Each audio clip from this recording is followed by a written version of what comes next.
মই মৃগনাভি ক'বলৈ চেষ্টাহে কৰিম দেই। নাজানো কথাবোৰ সঁচা নে মিছা। মোক মোৰ ককাই কৈছিল। মোৰ ককা আহোম বুৰঞ্জীৰ গৱেষক আছিল। শিৱসাগৰখনৰ কথাও ইমান ধুনীয়াকৈ জানে, কেতিয়াবা কম।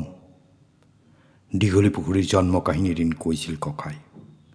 ইয়াত কোনো পুখুৰী নাছিল, আছিল এখন বহল পথাৰ। আধা কিলোমিটাৰ দীঘল এই পথাৰখন কালক্ৰমত পুখুৰীলৈ পৰিৱৰ্তিত হৈছিল নহয়, পৰিৱৰ্তন কৰা হৈছিল। পুখুৰীলৈ ৰূপান্তৰ কৰিবলৈ প্ৰয়োজন হৈছিল প্ৰায় 17 বিঘা মাটিৰ। এয়া 6 শতাব্দীৰ কথা। গুৱাহাটীৰ নাম আছিল তেতিয়া প্ৰাগজ্যোতিষপুৰ। সেই প্ৰাগজ্যোতিষপুৰৰ ৰজা ভগদত্ত, ৰাজকুঁৱৰী ভানুমতীৰ ৰূপকথা দেশে দেশে বিয়পি পৰিছিল। ৰাজকন্যা ভানুমতী আছিল ৰূপে গুণে অপৰূপা। ৰাজকুঁৱৰীৰ এই ৰূপ সৌন্দৰ্যৰ কথা ৰজা দুৰ্যোধনে জানিব পাৰি ৰূপৱতী ভানুমতীক বিচাৰি ভগদত্তৰ কাষ পালেহি। ভগদত্তই দুৰ্যোধনৰ এই প্ৰস্তাৱ অতি সাদৰেৰে গ্ৰহণ কৰিলে। খুব ধুমধামেৰে এই বিবাহ সম্পন্ন কৰিবলৈ যো-জা কৰিলে। ৰজাই বিবাহৰ চিৰস্থায়ী ৰূপ দিবলৈ চিনস্বৰূপে এটা পুখুৰী খান্দিবলৈ মন মেলিলে। ভানুমতী আৰু দুৰ্যোধনৰ বিবাহৰ প্ৰস্তুতি পূৰ্ণ গতিৰে আগবঢ়াৰ লগে লগে পুখুৰীৰ খননো সম্পূৰ্ণ হৈছিল। ব্ৰহ্মপুত্ৰৰ পানী বোৱাই আনিছিল এই পুখুৰীলৈ। সময় বাগৰি গ'ল। আহোমৰ ৰাজত্বকালত এই পুখুৰীটো নৌকা বন্দৰ হিচাপে ব্যৱহাৰ কৰিবলৈ ল'লে। বেহা বেপাৰৰ কাৰণে জলপথেই আছিল তেতিয়া একমাত্ৰ মাধ্যম। দীঘলী পুখুৰীৰ বাণিজ্যিক নৌকা বন্দৰৰ ৰূপ ল'লে। আয়তকাৰ আৰু দীঘলীয়া আছিল বাবেই ইয়াৰ নাম দিয়া হৈছিল দীঘলী পুখুৰী। দীঘলী পুখুৰীৰ চাৰিওকাষে ৰুই দিছিল বহুতো গছ। তাৰে ভালেখিনি গছ এতিয়া নাই, কাটি পেলাইছে। পথবোৰ বহল কৰিছে। গছবোৰ কাটি পেলালে বৰ দুখ লাগে। গছ কাটি পেলোৱাৰ বাবে কিবা ফল পাইছেনে নাই সেয়া পিছে সাঁথৰ হৈ ৰৈ গ'ল। কেইবছৰমান পাছলৈ স্মাৰ্ট চিটি হওঁতে বহুতো বৰ্তমান অতীত হৈ ইতিহাসৰ ৰূপ ল'ব। কলেজৰ কোৰ্চ আৰম্ভ কৰাৰ আগেয়ে সদায় গুৱাহাটীৰ বিষয়ে অকণমান জনাব বিচাৰোঁ, জনাই থওঁ। অসমৰ ইমূৰৰ পৰা সিমূৰলৈ গুৱাহাটীলৈ পঢ়িব আহি গুৱাহাটীৰ বুৰঞ্জীখন অকণমান নজনাকৈ যাবাগৈ, সেয়া কেতিয়াও হ'ব নোৱাৰে। অলপ হ'লেও জনাটো প্ৰয়োজন। আজিৰ গুৱাহাটী, কালিৰ গুৱাহাটী আৰু কাইলৈৰ গুৱাহাটী সদায় ভিন্ন, নিত্য নতুন। ইংৰাজ আহিল, দীঘলী পুখুৰীয়ে ৰূপ সলালে। পুখুৰীলৈ বোৱাই অনা খালটো পুতি পেলালে। পানী বৈ অহা খালখিনিত চাৰ্কিট হাউচ আৰু আজিৰ হাইকোৰ্ট সাজিলে। দীঘলী পুখুৰীৰ বুৰঞ্জীয়ে সময়ৰ সৈতে খোজ মিলাই পৰিৱৰ্তনৰ লগত আগবাঢ়ে। মৃগনাভীয়ে এইদৰে বৰ্ণনা কৰি যাওঁতে মৃগনাভীক সেইদিনা ৰাজকন্যা ভানুমতী যেন লাগিছিল, নাজানো কিয়। দীঘলী পুখুৰীৰ দৈৰ্ঘ্য আজি আগৰ সমান নহয়। সন্দিকৈ চিনাকি দীঘলী পুখুৰীৰ দৈৰ্ঘ্য আৰু কমি গ'ল। আজি 20 শতিকাত সেয়াও লিপিবদ্ধ হ'ল। সেয়াও এদিন ইতিহাস হ'ব। পুখুৰীৰ এটা অংশ পুতি পেলোৱা হ'ল, তাত নিৰ্মাণ কৰা হ'ল যুদ্ধ স্মাৰক। বুৰঞ্জীৰ পুনৰাবৃত্তি হয় হেনো। আজিৰ তাৰিখলৈকে এয়াই সৌন্দৰ্যময়ী দীঘলীয়াৰ কাহিনী। গুৱাহাটীত থকা 3টা পুখুৰীয়ে কৃত্ৰিম পুখুৰী। ৰজা মহাৰজাই খন্দা পুখুৰী, তাৰে এটা পুখুৰী পুতি এখন উদ্যান কৰিলে। সেই শিলপুখুৰীৰ নামেৰেই অথচ ঠাইখিনিৰ নাম, কিন্তু পুখুৰীটোৰ অৱশিষ্টহে আছেগৈ মাথো। নাক কটা পুখুৰীৰ বিষয়ে ক'বলৈ আৰম্ভ কৰোঁতেই বাহিৰত শম্ভুৱে প্ৰথম পিৰিয়ড শেষ হোৱাৰ সংকেত দি বেল বজাইছিল। মন্ত্ৰমুগ্ধ হৈ শুনি গৈছিল কথাবোৰ প্ৰতিজনী বুৰঞ্জীৰ ছাত্ৰীয়ে। ৰুণজুণ মেমে কৈছিল, গুৱাহাটীৰ 4টা পুখুৰীৰ আৰু সন্দিকৈ কলেজৰ কথাও কেতিয়াবা তোমালোকক কওঁ। সন্দিকৈ কলেজৰ কথা ক'বলৈ হ'লে বুৰঞ্জীবিদ ৰায়বাহাদুৰ কনকলাল বৰুৱাই লিখি থৈ যোৱা ইতিহাসৰ পৰাই ক'ব লাগিব। আজিৰ পৰা 2 দশক আগলৈকে এইবোৰ ৰূপকথা যেন লাগিছিল। গুগল আৰু অন্যান্য চাৰ্চ ইঞ্জিনবোৰৰ কাৰণে ৰূপকথাবোৰ আজি আৰু ৰূপকথা হৈ থকা নাই। 2টা ক্লাছ আৰম্ভ হৈছে। লাহে লাহে ছোৱালীবোৰৰ মাজত বন্ধুত্ব গঢ়ি উঠিছে। স্বতঃস্ফূৰ্তভাৱে হোৱা গ্ৰুপবোৰো লাহে লাহে ভাঙিবলৈ লৈছে। একেখন ঠাইৰ পৰা অহা ছোৱালীবোৰৰ এটা গ্ৰুপ হৈ আছিল যদিও এতিয়া অন্য ঠাইৰ পৰা অহা ছোৱালীৰ সৈতেও মিলি গৈছে। কেইজনীমানে আকৌ কলেজত লোৱা বিষয় অনুসৰি বন্ধুত্ব কৰে। একে বিষয় লোৱাসকলৰ এটা গ্ৰুপ, প্ৰত্যেকৰে নিজ নিজ ৰুচি আছে। ৰুচি অনুযায়ী বান্ধৱী বাছনি কৰে। কিয় জানো সদায় একেখন ঠাইৰ পৰা অহা ছোৱালীবোৰে প্ৰায় একেটা গ্ৰুপত থাকি ভাল পায়। অন্তৰালৰ কাহিনী বিচাৰিলে উত্তৰ হয়তো কাৰণবিহীন।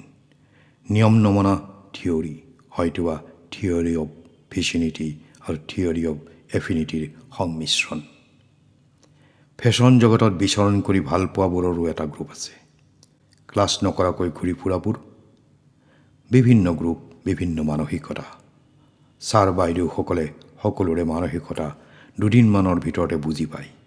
ইয়াৰে আন নাম অভিজ্ঞতা।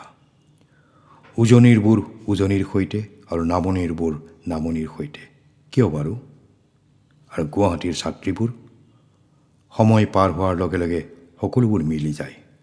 প্ৰাথমিক অৱস্থাত সকলোতে এনেকুৱা হয়েই। নৱাগত আদৰণি সভাবোৰ আগষ্ট মাহতেই পতা হয়। আদৰণি সভা প্ৰত্যেক কলেজতে হয়। কলেজবোৰৰ স্বাভাৱিক প্ৰক্ৰিয়া। সন্দিকৈ কলেজনো কেনেকৈ ব্যতিক্ৰম হ'ব পাৰে? গুৱাহাটীৰ ছাত্ৰীবোৰে এডমিশ্যনৰ পাছতেই আদৰণি সভাৰ কাৰণে প্ৰস্তুতিৰ পৰিকল্পনা কৰে। প্ৰস্তুতি মানে সাজোন কাচোন। ফ্ৰেছাৰ্ছত কি পিন্ধিব, কি কৰিব ইত্যাদি ইত্যাদি। বাহিৰৰ মানে যিবোৰ ছাত্ৰী গুৱাহাটীৰ নহয়, সিহঁতবোৰ এই বিষয়ত ইমান ছিৰিয়াছ নহয়। ক'বলৈ গ'লে প্ৰথমে ইমান ছিৰিয়াছলি কোনেও ভবা নাছিল। সেইদিনা ইংৰাজী ক্লাছলৈ সোমাই আহি গীতালি মেডামে নতুনকৈ ক্লাছ কৰিবলৈ অহা ছোৱালীবোৰক সুধিলেহি, হাউ ইজ ইয়'ৰ প্ৰিপাৰেশ্যন? সকলোৱে আচৰিত হ'ল। ক্লাছ আৰম্ভ হোৱাই নাই, কিয় আকৌ প্ৰিপাৰেশ্যনৰ কথা সুধিছে? সকলোৱে মনে মনে থকা কাৰণে মেডামে ক'লে, মই ফ্ৰেছাৰ ছ'চিয়েলৰ কথাহে কৈছোঁ ফ্ৰেণ্ডছ। প্ৰত্যেকেই চকুৱে চকুৱে চালে। মেমে আকৌ ক'লে, আমি যেতিয়া কলেজত পঢ়িছিলোঁ তেতিয়াৰ পৰাই সন্দিকৈ কলেজ সপ্তাহ বা সৰস্বতী পূজাৰ কথা সদায় অন্য কলেজতকৈ বেলেগ। তোমালোকৰ সময় আৰু আমাৰ সময়ৰ মাজত ব্যৱধান বহুত। তথাপিও ক'ৰবাত মিল এতিয়াও বিচাৰি পাওঁ। নষ্টালজিক হৈ পৰোঁ। মাজে মাজে আক্ষেপ হয়। আচলতে আক্ষেপ কৰিবলগীয়া একো নাই। আমি আক্ষেপ কৰি ভাল পাওঁ কাৰণেই নেকি?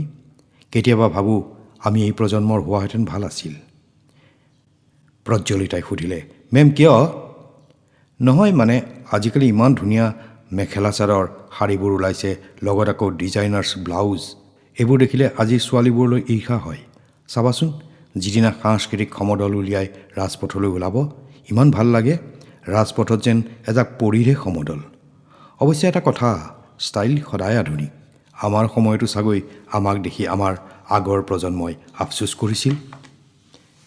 গীতালি মেমে সদায় পঢ়া শুনাৰ লগতে অন্য গুণবোৰক শ্ৰদ্ধা কৰে, সমাদৰ কৰে। নিজেও আচলতে পঢ়াৰ লগতে অন্য গুণবোৰ প্ৰকাশ কৰি ভাল পাইছিল। কণ্ঠ সুন্দৰ, গতিকে যিকোনো অনুষ্ঠানত এটা গান গোৱাৰ সুবিধা কোনোবাই কৰি দিলে ভাল পায়, নহ'লে নিজেই এটা গীত পৰিৱেশন কৰাৰ সুবিধা কৰি লয়। আনন্দ কৰিব জানে। এইবোৰ গীতালি মেমৰ ভাল লগা কথাবোৰৰ মাজৰ কিছুমান। একেবাৰে চটফটীয়া ছাত্ৰী এজনীৰ দৰে। কলেজখনৰ প্ৰবক্তা বুলি কেতিয়াও নাভাবে। ছাত্ৰীসকলৰ লগত সদায় বান্ধৱীৰ দৰে থাকে। অথচ সকলোৰে পৰা সন্মান আৰু ভালপোৱা বুটলিব জানে। কটন কলেজত পঢ়ি থাকোঁতেই ইমান ধনী ঘৰৰ ছোৱালী হৈও নিজৰ খৰচ নিজে উলিয়াই লৈছিল। তেতিয়া এতিয়াৰ দৰে ইমান নিউজ চেনেলবোৰ নাছিল। তথাপিতো দূৰদৰ্শনত নিয়োগ সম্পৰ্কীয় বাতৰি পঢ়িছিল হাত খৰচৰ কাৰণে। প্ৰতিভা বিকাশৰ সুবিধা কোনেও কৰি নিদিয়ে, নিজে কৰি ল'ব লাগে। গীতালি মেমে ছাত্ৰীবোৰক মটিভেট মানে প্ৰভাৱিত কৰিব জানে। সেইদিনা বিশেষ একো পঢ়োৱা নহ'ল। কলেজ সপ্তাহৰ কথাকে আলোচনা হ'ল। গীতালি মেমে ক'লে, যদি কোনোবা ইচ্ছুক মই ৰিচাইটেশ্যন মানে আবৃত্তিৰ এটা অনুষ্ঠান কৰাই দিব পাৰোঁ। ইংৰাজীতেই যে অনুষ্ঠানটো হ'ব লাগিব তেনেকুৱা কোনো কথা নাই, চিন্তা কৰি চাবা। অকল পঢ়া শুনাতে ব্যস্ত নাথাকি এক্সট্ৰা কাৰিকুলাৰ এক্টিভিটি থকাটো বৰ প্ৰয়োজন।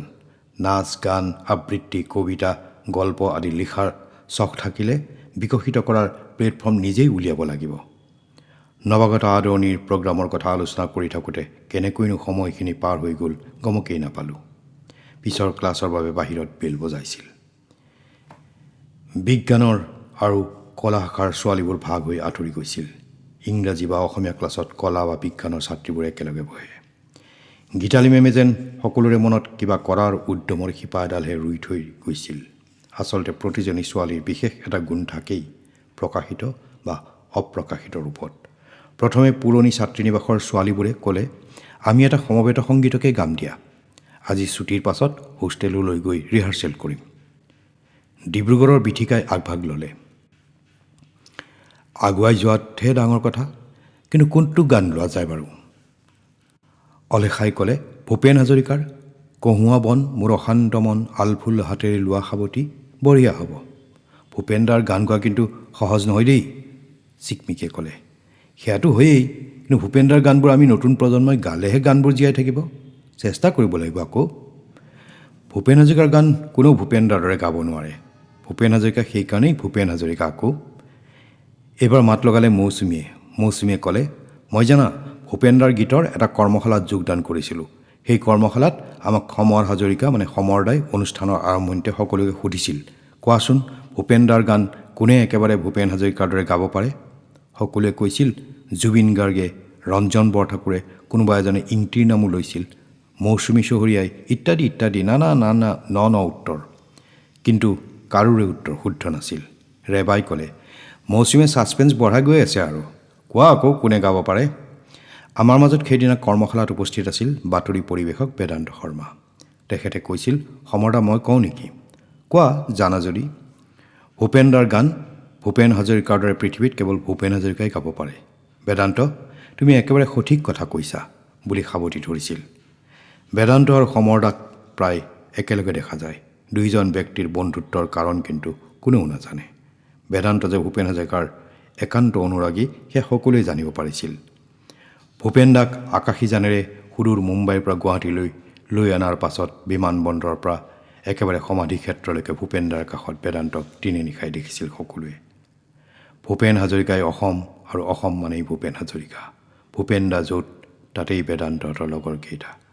কলেজত থকা দিনৰে পৰা ভূপেন ফেন ক্লাব থকাহেঁতেন চাগৈ তাৰ সচিবেই হ'লহেঁতেন।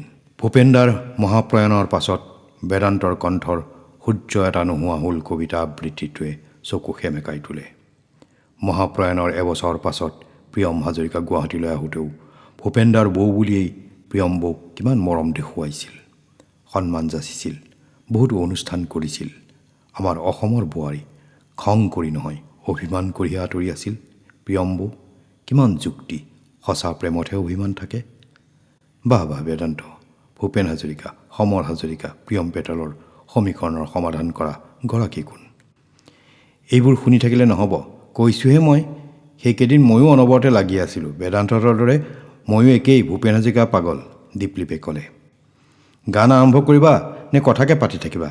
বিথিকাই গানটো লিখি ল'বলৈ কৈ গুণগুণাই গালে, কহুৱা বন মোৰ অশান্ত মন। সকলোকে বুজাই দিলে কোন শাৰী দুবাৰ গাব লাগিব, ক'ত ৰ'ব লাগিব। আজি আমি হেণ্ডছ নোহোৱাকৈ আৰু কাইলৈৰ পৰা হেণ্ডছৰ লগত গাম। বৰ ভাল লাগিছিল। সঁচাকৈ আমাৰ প্ৰতিভা সুপ্ত হৈ আছে দেই, কোনোবাই ক'লেহে জাগি উঠে।